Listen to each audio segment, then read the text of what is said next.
Hey, thank you so much to everybody who has checked out my debut novel, Dead Flowers, said nice things to me, or written a nice review, or spread the word in any way. I really super appreciate it. And for those of you who haven't heard about it, who haven't gotten bugged enough times by me on Instagram, I just wanted to share a chunk of the first chapter of the audiobook in hopes that it might entice you to check out more. So I hope you enjoy it. Thanks so much. Chapter 1. I was 11 years old when I ceased to exist. Or at least that's how it felt. When the world made it clear they'd had enough of me, and would I kindly see myself out. For a little while, though, I was somebody. I was special, adored. I was television's Zach Tyler. You could find me on lunchboxes and Trapper Keepers.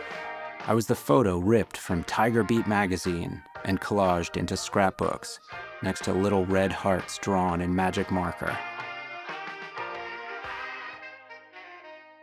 At least sometimes it was me. Technically, we were Zach Tyler. My identical twin brother Billy and I shared the role, splitting it to comply with child labor laws. As an actor, you're tasked with getting into a character's head, living out their conflicts, and expressing their emotions.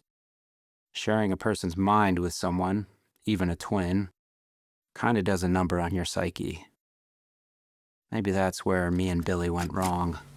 It's party time! This Friday on Family Matters. Glory be! A smooch makes Urkel short circuit. Then on Full House, Danny's in the doghouse. Okay. Good answer. There's a prankster on the prowl in Perfect Strangers. Oh my God! Then, watch out, America. The Tylers are moving into a new house. The White House. Say what? And while the Prez is away, the kids will play. Dad's president. That's like being king of America, which makes me a prince. Keep dreaming, Prince Charmless.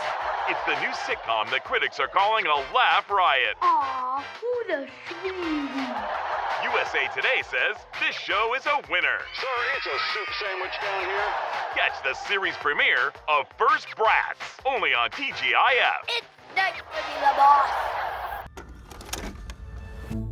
On September 22nd, 1989, ABC aired the premiere episode of the situation comedy First Brats as part of its inaugural TGIF programming block, alongside Family Matters, Full House, Perfect Strangers, and Just the 10 of Us.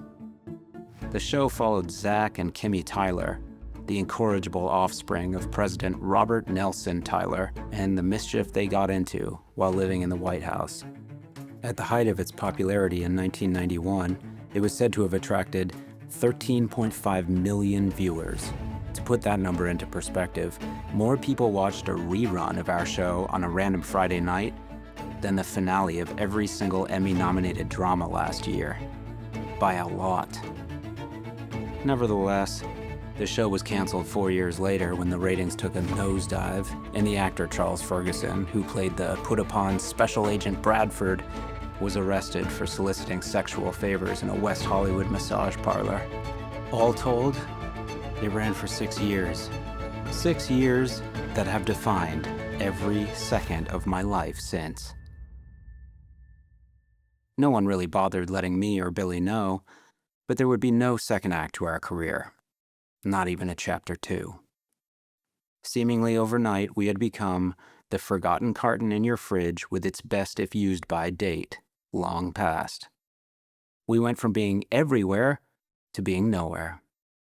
The answer to a trivia question. Those kids from that show, what were their names? Oh, yeah. When I was born, the global rate of identical twins was about 9 out of every 1,000 births. I think it's up to 12 or something now. Rare enough to be a novelty, common enough not to be freakish. Some parents, like mine, dress their twins in matching outfits. Often it's silly shit like sailor suits or little sport coats and bow ties. Double mint twins, deja vu kids. Once, when I was 5, I got pissed off and gave myself a haircut with some safety scissors. The next day, both of us had to go to the barber so that the fix would still match.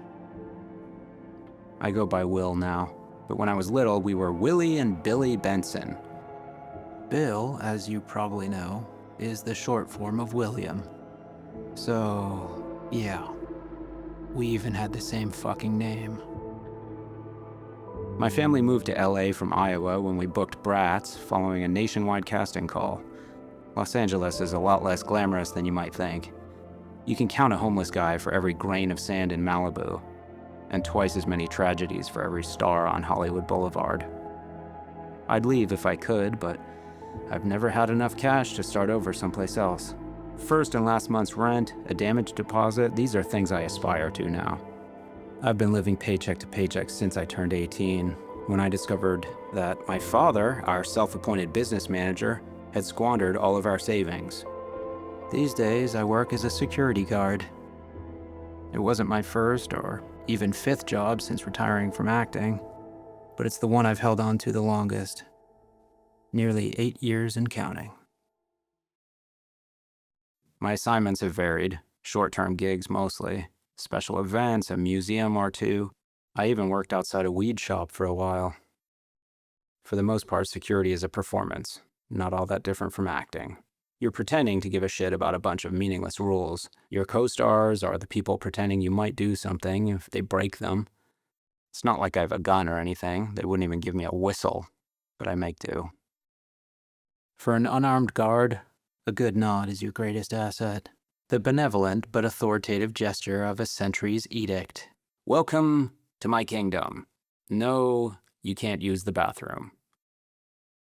About 4 years ago, I hit the jackpot. Construction site night shift. Basically, I'd just loiter around a construction site, reading books and playing cell phone games.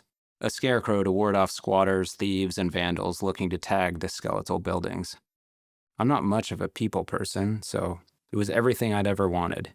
Being paid to hack my way through Moby Dick and beat my high score in Snake. A real dream come true. The only problem was that isolation left my social skills atrophied. Working alone at night, then sleeping through the day, I could go entire weeks without speaking to another human being. It puts you in your head a lot. You think more than you should, and the various voices that make up your subconscious get a little too much time at the podium before distraction can play them off. Having so little practice, I can no longer feign interest in things that bore me. I'm miserable at chit-chat, and my patience with the people who recognize me borders on non-existent. The recognizing thing happens a lot, especially among a certain age group. At 100 yards away, if someone's headed in my direction, I immediately begin doing the math. How old were they in the early 90s? If the answer is between 8 and 14, I gird myself for the encounter. At best, they're benign and only moderately unpleasant. At worst, the people are abrasive and rude. Mostly, though, it's somewhere in between. Comments that aren't meant to be cutting leave me listless and depressed. Used to being the heaviest part of every sentence. We used to watch you every week. You used to be so cute.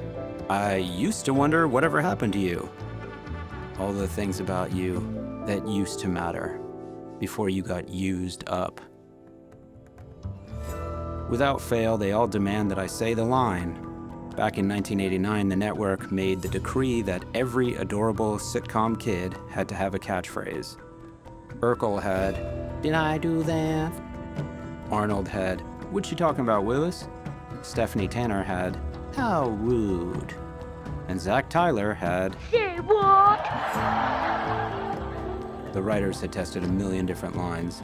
At one point, I even stood in a conference room full of executives and read from an exhaustive list of dumbass nonsense.